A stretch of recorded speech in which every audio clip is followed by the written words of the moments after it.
안녕하십니까. 사회복지사 1급을 담당하는 고병갑입니다. 이번 시간에는 2교시 1영역 또는 2교시 1교과에서 사회복지 실천론입니다.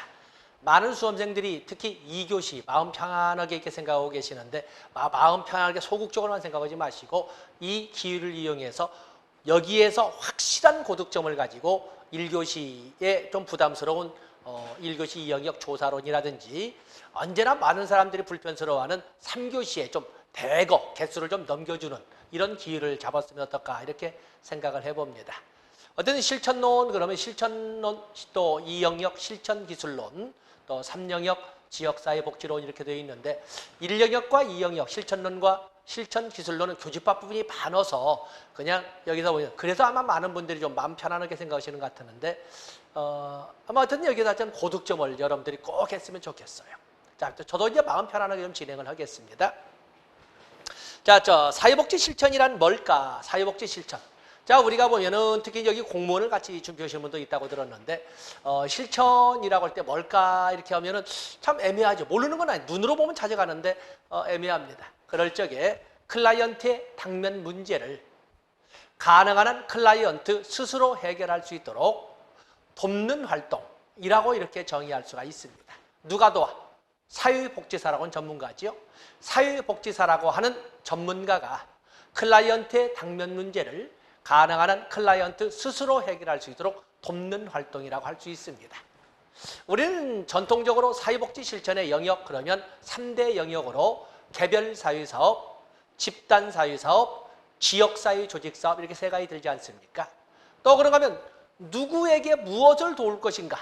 라고 할 때 개별사회사업, 집단사회사업, 지역사회조직사업에 대해서도 누구에게 무엇을 도울 것이냐를 알아보는 과정이 필요하지 않습니까? 사회복지 조사론. 그래서 사회복지 실천의 과정에는 사회복지 전통적인 3대 영역과 사회복지 조사론이 들어가고 아무리 그걸 조사를 해서 알아보고 실천에 옮기려고 하더라도 그야말로 우리가 구어체로 올 때 땅 파지고 할 수 있는 것은 아니거든요.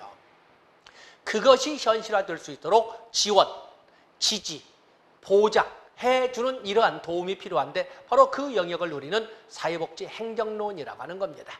1929년 밀포드 의회에서는 사회복지 행정도 사회복지 실천의 영역에 들어와야 된다 해서 보통 우리가 사회복지 실천의 5대 영역 그러면 실천론 전통적인 3대 영역인 개별사회사업, 집단사회사업, 지역사회조직사업 그리고 사회복지 조사론, 사회복지 행정론을 들고 있는 것입니다.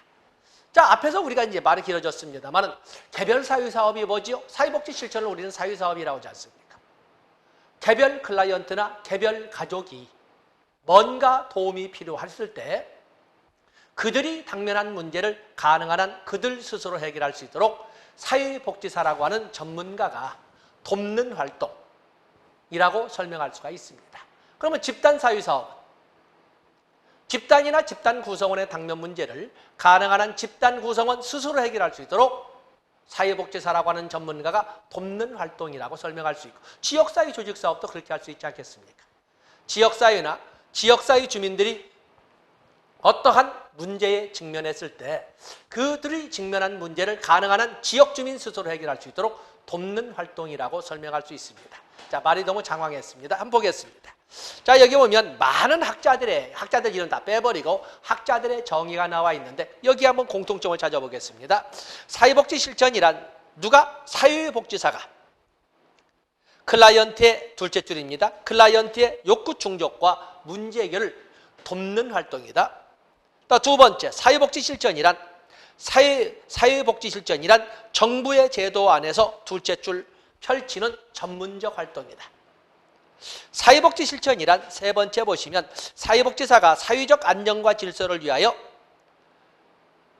필요로 하는 거기 사회적 안정과 질서를 위하여 필요한 구체적 서비스를 그 서비스가 요구되는 현장에서 실천해 옮기는 활동이다. 자, 너무 길어져. 형용사가 너무 길어지니까 논지가 사라졌으니까 세 번째 사회복지 실천이란 둘째 줄 현장에서 실천해 옮기는 활동이다. 네 번째 사회복지 실천이란 너무 길군요. 사회복지 실천이란 셋째 줄 끝에 원조 과정이다. 사회복지 실천이란 5번에 보시면 또 역시 형용사가 너무 길군요. 사회복지사의 전문적 활동이다. 결국에 사회복지 실천이라고 하는 것은 사회복지사라고 하는 전문가가 정부의 제도 안에서 현장에서 펼치는 전문적 활동이자 원조 활동이자 실천 활동이라고 이렇게 정의할 수가 있는 것입니다. 지금 제가 말을 하다 보니까 너무 길어지고 장황해졌습니다만 여러분들이 가만히 보면 알고 있었던 내용입니다. 아마 그래서 아마 시험 볼 적에 좀 여러분들이 마음을 편안하게 가지시는지 모르겠습니다만 어쨌든 입으로도 떠들 수 있어야 됩니다. 눈으로도 알고 머리로도 아는데 말로 풀지 못하면 안 되지 않습니까? 우리는 클라이언트와의 관계를 통해서 주로 대화를 매개로 해서 클라이언트를 납득시키고 클라이언트를 인도를 해야 되거든요. 입으로 알고 있어야 돼요. 다 좋습니다. 다음에 학자별 정의에서 여러 학자가 있지만 여기에서는 저는 리치몬드 것 하나만 가지고 가도록 하겠습니다. 자, 리치몬드의 사회복지 실천이 나와 있는데 리치몬드의 사회복지 실천.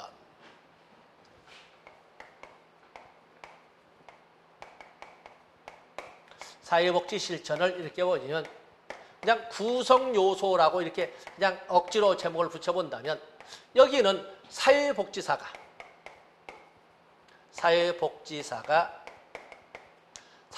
전문가가 펼치는 정부의 제도 안에 정부 제도 안의 활동이지요. 안에서 펼치는 정부 제도 안에서 현장에서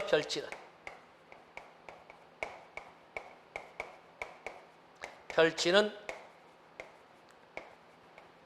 실천 활동이자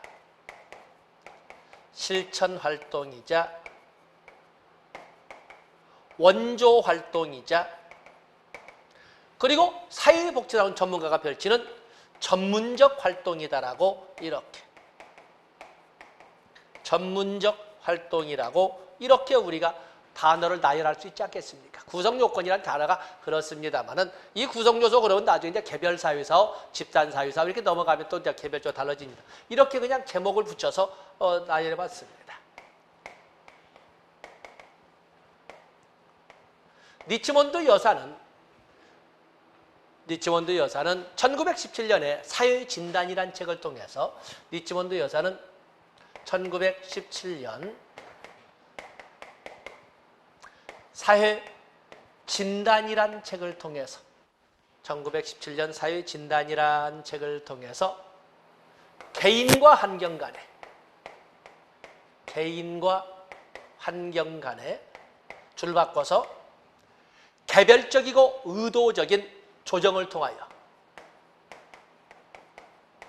개별적이고 의도적인 조정을 통해 개인의 인격 발달을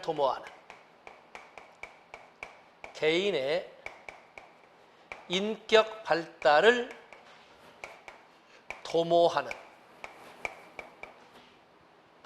한순간의 활동이 아니라 지속적으로 이루어지는 일련의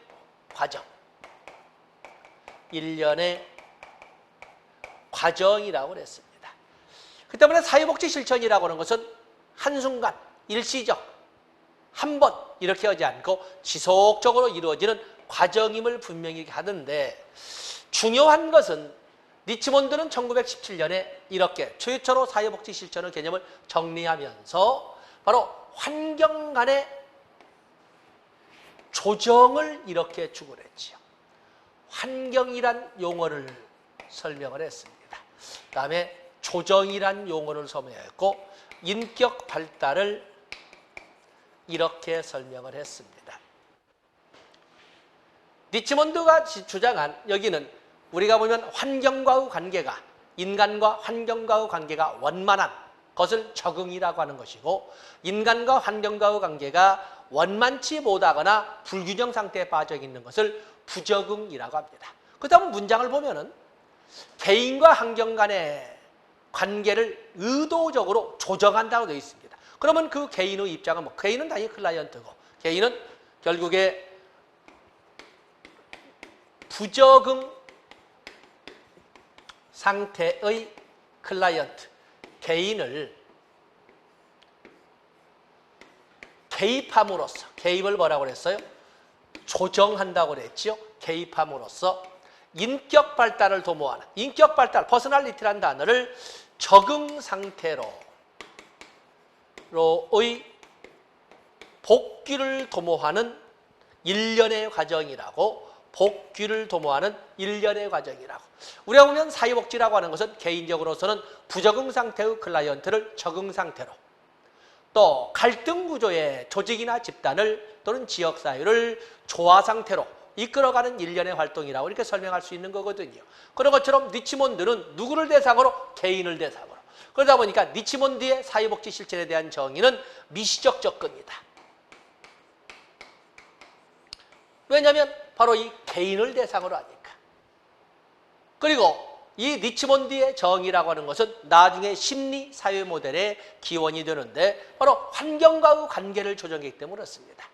아니면 개인만 다룰 것이 아니라 그 개인을 둘러싼, 클라이언트를 둘러싼 환경도 같이 고려해보자라고 하는 점에서 리치몬드는 나중에 심리 사회 모델의 하나의 소위 기원으로 이렇게 의미를 보여왔습니다. 그러면서 누가 조정을 하는 거야? 조정을 코디네이터 역할은 사회복지가 중시되는 치료를 강조한다라고 이렇게 또한 의미를 부여합니다. 치료를 강조한다. 결국에 리치몬드가 의도했던 것을 우리가 실천에, 우리의 현장에 갖다 맞춰본다면 결국에 부적응 상태의 클라이언트를 적응 상태로 이끌어가고자 하는 사회복지사라고 하는 전문가의 원조 활동이라고 이렇게 설명할 수가 있고, 그리고 오늘날 임상적인 이런 영역으로 본다면 개별 사회사업 미시적 접근을 말을 했고 사회복지사 주도의 치료를 강조했다는 활동이라고 또는 정의라고 설명할 수가 있는 것입니다. 그래서 거기 리치몬드의 정의를 그렇게 문장으로만 적었습니다만은 거기 기억번에 제일 밑에 개인의 욕구 충족과 인격 발달을 목적으로 했다. 이 말을 달리 표현한다면 적응 상태로 복귀를 도모했다. 이렇게 표현할 수 있고, 미시적으로 접근하여, 이건 누구를 대상으로 했기 때문에 클라이언트라고 하는 개인을 대상으로 했기 때문에, 그다음에 치료적 과정을 조정했다. 바로 조정을 누가 했어? 사회복지사가 조정해 줌으로써 이렇게 말을 한 거죠. 그렇기 때문에 소위 치료를 과정했다. 그래서 워커 중심의 실천을, 물론 그 당시에는 우리가 클라이언트 동반자적 관계가 나오면서 80년대 아니겠습니까? 때문에 이 당시에는 물론 워커 중심의 실천이라는 것은 누구나 알고 있지만 바로 이제 이런 개념으로 같이 의미를 부여하시면 됩니다. 다음에 사회복지 실천의 목적과 목표가 나와 있는데, 사회복지 실천의 목적은 종래, 이 목적이라고 하는 것은 오랫동안 뭐예요? 클라이언트의 당면 문제를 해결해 주는 활동이었어요. 때문에 클라이언트의 당면 문제 해결이 종래의 사회복지 실천의 목적이었다면 오늘날에는 워커 중심의 시대에서 클라이언트 중심의 시대로 바뀌지 않았습니까?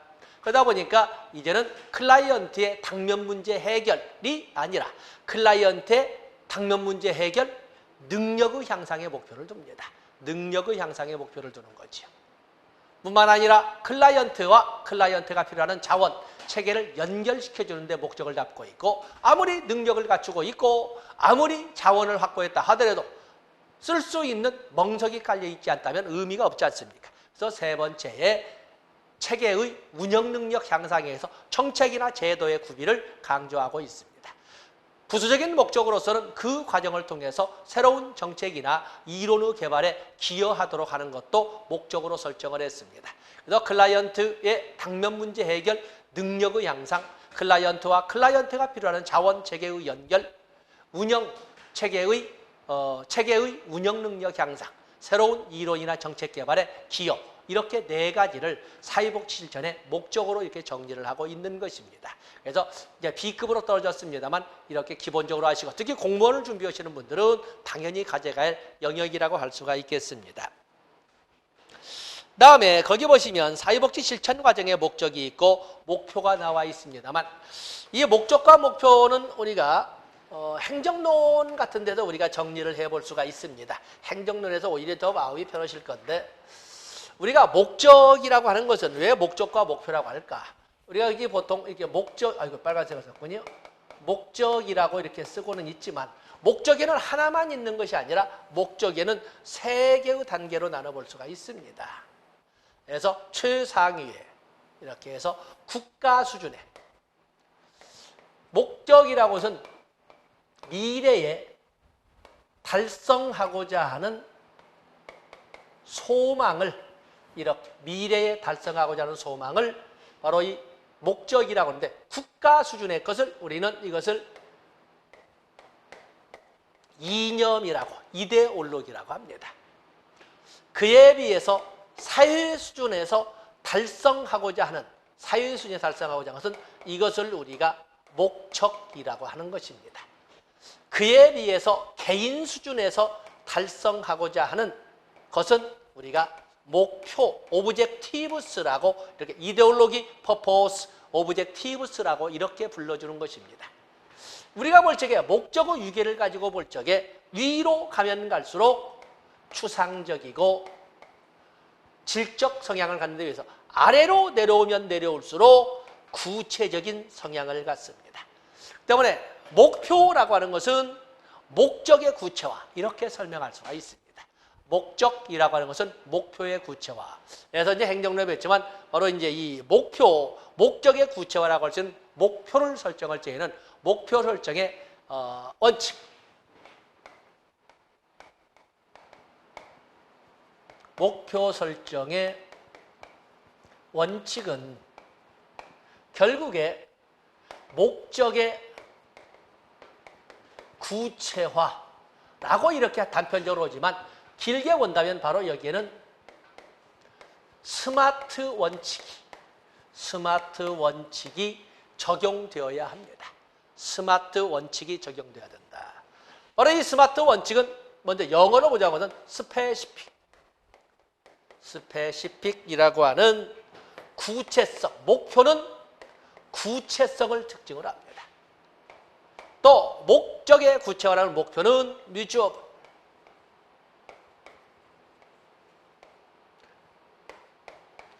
측정 가능성이 있어야 됩니다.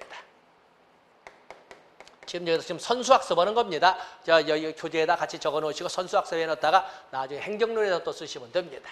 또 그러면 목적의 구체화라고 하는 목표라고 하는 것은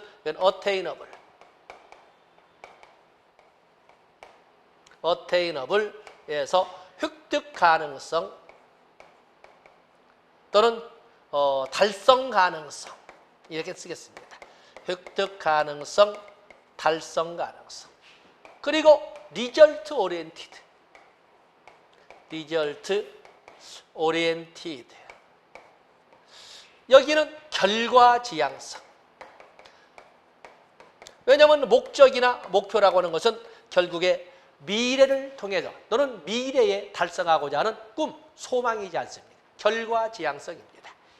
그리고 타임 리미티드 또는 타임 베이지드, 시간 제한성. 목적이나 목표라고 하는 것은 언제까지라는 잠정적인 시간 제한이 있어야 됩니다. 물론 이 표현에 대해서 이 리절트 오리엔티는 일부에서는 리얼리스틱, 현실성이라고 이렇게 쓰는 데도 있고 타임 리미티드는 타임 베이지드에서 시간 제한, 약간 표현을 달리 쓰고도 있는 것도 있지만 우선 이 스마트 원칙에 대해서는 여러분들이 가지고 있다가 행정론에서 쓰시게 되면 아주 유용하게 될 겁니다. 여기 교재를 보시면 사회복지 실천 과정의 목표는 목적을 세분화한 것으로 단기적이며 구체적인 특징을 갖다. 단기적이다. 이거 본다면 위로 가면 장기적이고 아래로 내려올수록 단기적이고 또 이렇게 표수할 수 있지 않겠습니까? 그래서 여기 목적과 목표를 마침 선수학습 겸해서 같이 다뤄봤습니다. 다음에 페이지를 넘어가 보시면 사회복지 실천 과정의 목표에서 실천 목표 1, 2, 3, 4, 5, 6이 나와 있습니다. 거기는 배경 지식으로 보시고 거기 보엠이 제시한 사회사업의 기능, 사회사업이 뭐라고 그랬죠? 사회사업은 사회복지 실천을 사회사업이라고 하지 않습니까? 그러다 보니까 사회사업의 기능, 그러면 사회복지 실천의 기능인데 이것도 여러분들 숙지를 해놓으셔야 돼요. 사회복지 실천의 기능. 자, 여기 먼저 쓰지 않고 보겠습니다. 사회사업의 기능은 과거, 현재, 미래의 관점으로 이렇게 우리가 설명할 수가 있습니다.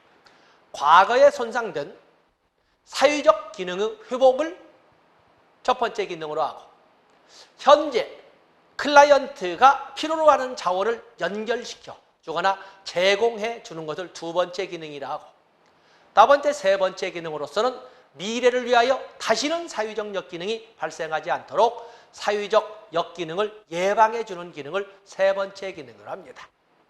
지금 과거에 손상된 사회적 기능을 회복시켜주고 지금 클라이언트가 필요하는 자원을 제공해주고 미래를 위하여 사회적 역기능의 발생을 예방해 주는 것을 기능으로 합니다. 그래서 과거, 현재, 미래. 제가 굳이 이것을 두 번이나 반복해서 읽어드리는 것은 바로 여기 나오는 사회사업의 기능을 나중에 사회복지 행정의 기능으로도 이렇게 쓸 수가 있습니다. 왜냐하면 사회복지 행정도 사회복지 실천의 한 영역으로 5대 영역으로 이렇게 설명하지 않습니까? 그래서 같이 쓸 수 있다는 거 꼭 기억해 놓으셨다가 다시 한번 행정론을 적에 되돌아와서 떠올려 보도록 이렇게 하겠습니다.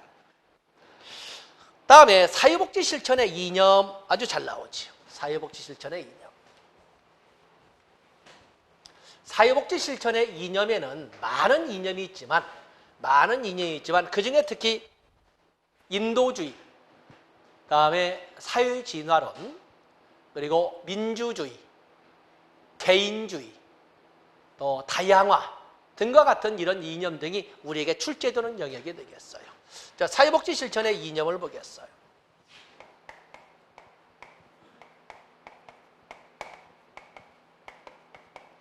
사회복지 실천의 많은 이념 중에 첫 번째 인도주의. 인도주의는 오늘날 사회복지 실천의 가장 보편적인 이념이라고 할 수 있지요. 보편주의 이념입니다. 그래서 이 인도주의는 특히 자선조직협회, 자선조직협회의 우예방문원의 이념이지요. 그러죠. 도움이 필요한 자를 위한 봉사, 이타주의의 이념으로 자선조직협회 우예방문원들이 기본적으로 가지고 있는, 그때뿐만 아니라 지금도 사회복지 실천을 하는 사람들이나 관련자들이 기본적으로 가지고 있는 것은 인도주의 휴머니즘이 되겠어요. 그에 비해서 사회진화론 역시 자선조직협회의 이념이 되겠어요.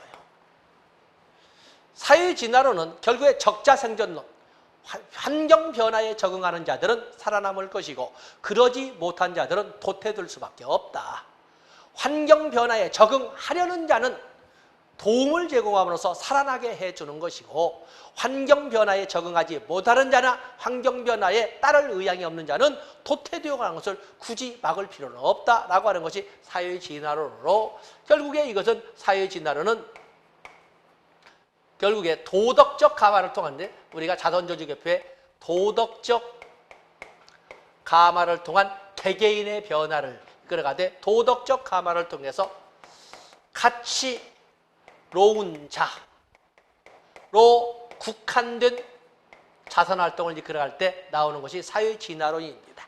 환경변화에 따라가려는 의지가 있는 자는 당연히 도와주지만 그러지 않은 자는 국가에서 알아서 해라. 공사 역할 분담의 기원을 자선조직에서 시작해주는데 바로 이제 이 단어입니다. 근데 말은 참 도덕적 감화이기 따뜻한데 사실은 사회 통제론적 관점에서 이끌어간 것이 사회진화론이 되겠어요. 사회진화론. 그에 비해서 민주주의 이념도 등장을 합니다. 민주주의 이념이라고 하는 것은 평등의 이념을 가지고 말하는 거죠. 평등. 주는 사람의, 도움을 제공하는 사람의 따뜻한 마음도 당연히 고맙지만 그에 못지않게 받는 사람의 자존심도 같이 생각해야 된다라고 하는 것이 바로 민주주의 이념이 되겠고, 이거는 인보관 운동의 이념으로서 이 민주주의라고 하는 것은 그야말로 수혜자의 선택권도 보장해야 된다는 것이 바로 민주주의 이념이 되겠어요. 그런데 이제는 주는 사람만, 제공자의 의미만 생각할 것이 아니라 받는 자의 선택권이야. 자기결정권도. 소위 자기결정권도 너무 아래 내려갔군요. 자기결정권도. 클라이언트의 자기결정권도 인정될 수 있는 실천이어야 된다라고 하는 것은 민주주의. 바로 이게 뭐예요? 맞춤형 서비스 제공이라고 하는 것이 바로 여기서 나오는 거지. 맞춤형. 그런가 하면은 또 우리가 다룰 수 있는 것이 개인주의가 있지. 개인주의. 개인주의라고 하는 것은 결국에 개인적 책임론이죠.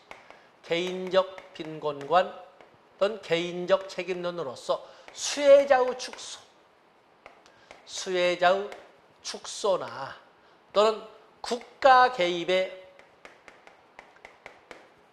축소를 가져오는 것이 바로 개인주의 이념이 되겠어요. 자기 책임론이죠.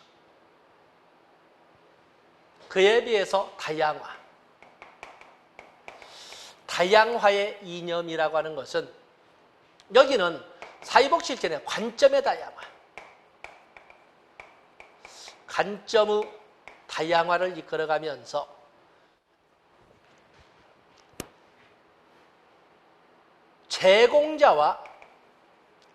제공자와 수혜자의 관계를 제공자와 이용자의 관계로 전환시킨 것으로서 여기에는 민주주의와 개인주의 이념의 결합의 형태로 나오는 것이 다양화의 이념이라고 설명할 수 있습니다. 특히 다양화의 이념으로서 나올 수 있는 가장 대표적인 실천 모델을 권한부여 모델 또는 강점 관점 모델로 이렇게 설명할 수가 있습니다. 자, 이런 기본 지식을 한번 적어봤으니까 교재를 가지고 확인해 보도록 하겠습니다. 자, 거기에 보시면 인도주의가 나와 있네요. 인도주의. 최초의 이념으로 박애사상을 말한다. 인도주의는 자선조직협회 우회방문원의 철학이었다. 그래서 오늘날 실제는 당연히 오른쪽에 첫 줄에 보는 것처럼 타인을 위하여 for the people에 있어서 그것을 타인을 위한 봉사의 정신으로 만들어졌고 오늘날에는 다소의 이제 변화가 있지만 클라이언트에 대한 봉사활동으로 그 개념이 타인을 위한 봉사활동에서 좀 더 구체적으로 시대 변화에 따라서 뜻이야 모든 일을 위하여 이렇게 되겠지만 그럴 수가 없는 현실에 있어서 이제는 선별주의적 입장을 현실적 입장으로 해서 클라이언트를 위한 이란 개념으로 바뀌는 것이 인도주의, 이타주의적 입장이 되겠습니다. 그다음에 사회 진화론은 다윈의 진화론을 바탕으로 해서 자연법칙의 진화론을 사회법칙에 적용해보자 라고 하는 것으로서 환경 변화에 적응하는 자는 살아남고 적응하지 못하는 도태되고 환경 변화에 적응하려는 자는 살려줘야 되고 환경 변화에 적응하려는 의지가 없는 데는 도태시켜야 된다는 좀 싸나운 이런 표현이 가능한 것이 사회 진화론입니다. 자선조직협회의 기본 이념으로서 언뜻 들어볼 적에는 자선조직협회에서 도덕적 감화를 통한 도움이 필요한 개개인의 변화를 도모하겠다라고 표현했지만 사실은 도덕적 감화라고 하는 것은 획일적 가치관을 주입하되 그 획일적 가치관을 따른다고 한다면 가치로운 자라고 하여 지원의 대상으로 삼지만 그렇지 못할 경우에는 도태시켜버리겠다라고 하는 이런 사회 통제론 상당히 따뜻한 표현 속에 잔인한 내용이 담겨져 있는 이런 이념이 사회 진화론이 되겠어요. 그래서 사회 통제론적 관점이 있다라고 설명하고 있는 것입니다. 그래서 거기 내용은 2번에 설명이 되어 있고 2번에 결국에 사회에 적합한 계층을 위해 사회 부적합 계층 등은 사라져야 한다는 논리로 사회 진화론 이념을 수용한 것은 사회복지 실천, 사회 통제적 측면에 나타났습니다. 사회 통제란 단어에다 액센트를 주셔야 되겠지요.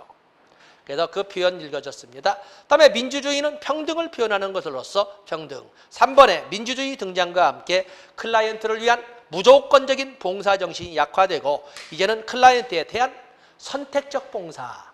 뭐냐면 이건 사례 관리라든지 맞춤형이라고 하는 것은 민주주의 이념에 관련된 거죠.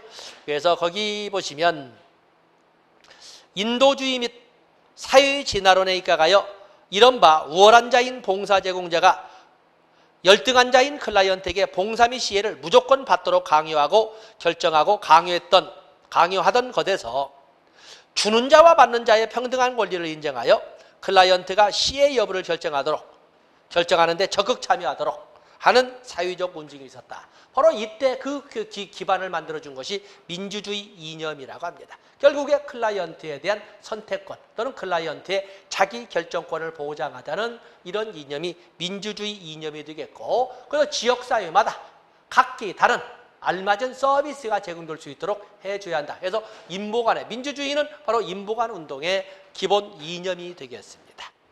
거기 보시면 6번에 평등을 위한 사회 변화를 추구하는 사회복지 실천은 인보간 운동의 활동에서 두드러지게 나타났다. 빈곤계층도 나름대로 가치관이 있으며 이를 동등하게 인정해 주는 것부터 시작하는 인보간 운동의 이념은 전체 사회가 이를 인정해 주도록 사회개혁으로 이어졌다. 해서 인보간 운동이라는 개념을 같이 적어놨습니다. 다음에 개인주의라고 하는 것은 결국에 개인적 책임론, 개인적 빈곤관의 입장에서 수혜자의 축소와 더불어서 작은 정부론인 국가 개입의 축소를 가져왔던 이념이 개인주의가 되겠어요. 그래서 거기 보면 1번에 개인주의는 작은 정부를 표방하는 형태로 나타났으며 이와 함께 경제뿐만 아니라 사회복지마저도 국가 개입은 원칙적으로 배제하고 자유시장에 맡기는 자유방임의 정책을 등장시켰다. 두 번째, 개인주의 사상은 두 가지 형태로 나타나는데 개인 권리의 존중과 하나는 수혜자의 축소이다. 따졌습니다. 그다음에 5번에 다양화의 이념으로 넘어가 보시면 다양화의 이념 나와 있지요. 다양화의 이념.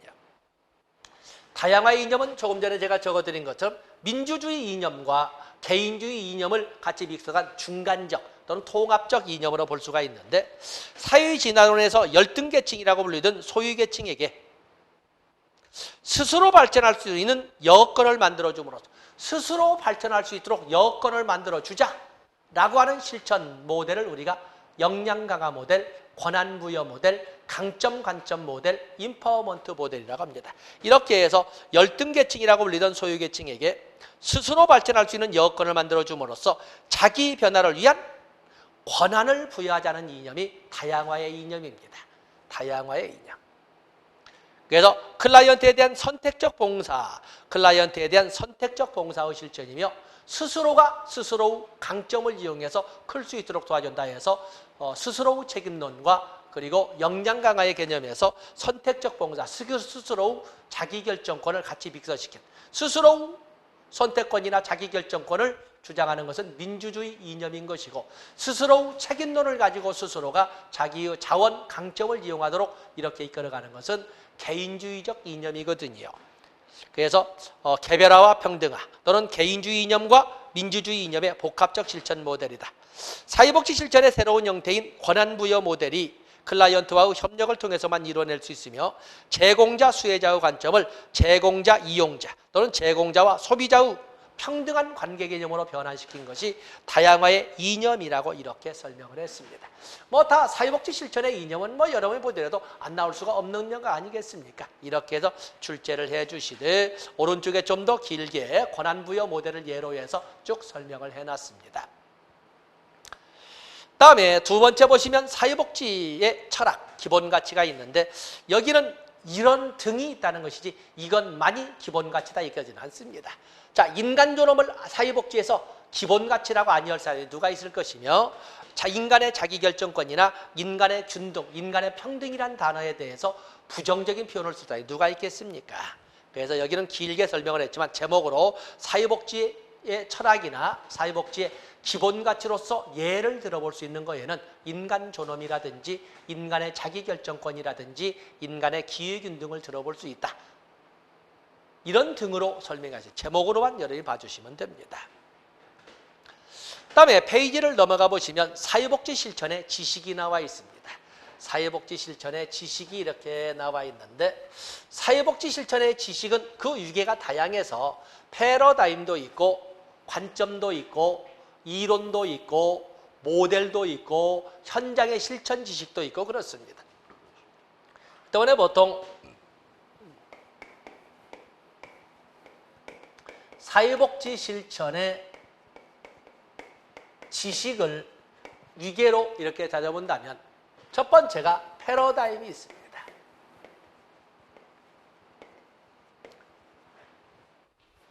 동시공의 뭐 너도 뭐 한자로 쓰니까 패러다임은 성원들의 공동체, 성원들의 공통된 믿음이나 또는 신념이나 가치를 패러다임이라고 합니다. 아니면 동시대, 동지역 공간에서 구성원들이 일반적으로, 공통적으로 가지고 있는 세계관, 가치, 믿음이나 가치 또는 세계관으로 이렇게 설명할 수 있습니다. 패러다임은 우리가 지역사회 조사론 1교시 2영역을 통해서 이렇게 봤습니다만 토마스 쿤이 과학혁명의 구조를 가지고 설명을 하면서 여기는 급진적 전환이라는 특징을 가지고 있다고 했습니까? 그러면서 대단히 추상성을 가지고 있다고 그랬습니다.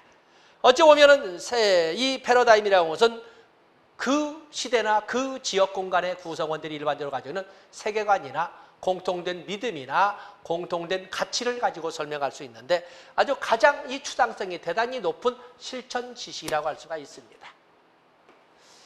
이 패러다임 범위 내에서 좀 더 구체화된 실천 지식을 관점이라고 합니다. 관점. 퍼스펙티브스라고 이렇게 설명을 하는데 여기는 관점이라고 하는 것은 개념적 준거틀 표현이 뭐 개념적 준거틀로서 패러다임보다는 보다 구체적으로 이렇게 구체적 수준에서 정리가 된 또는 체계화된 실천 지식을 관점이라고 합니다. 그에 비해서 이론이라고 하는 것은 관점보다는 이론이라고 해서는 특정 현상에 관한 개념을 특정 대상이나 현상에 대한 특정 대상이나 현상에 대한 개념틀이나 의미의 집합을 이론이라고 합니다. 그리고 이 이론을 바탕으로 만들어진 거기에 보면 이 이론을 바탕으로 만들어진 실질적인 이론을 기반으로 해서 물론 다른 경우로도 만들어지겠지만 보통 이론을 기반해서 만들어지는 어떤 직접적인 실천 기술의 틀을 모델이라고 합니다. 이론을 기반으로 해서 여러분 교재를 보시면 뭐라고 자 일관된 실천 활동의 원칙과 방식을 구조화시킨 것으로 실천 과정에 직접적으로 필요한 기술적 적용 방식을 제시한다.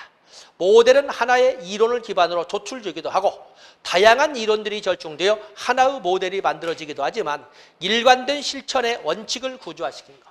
일관된 실천의 원칙을 구조화한 것을 모델이라고 합니다.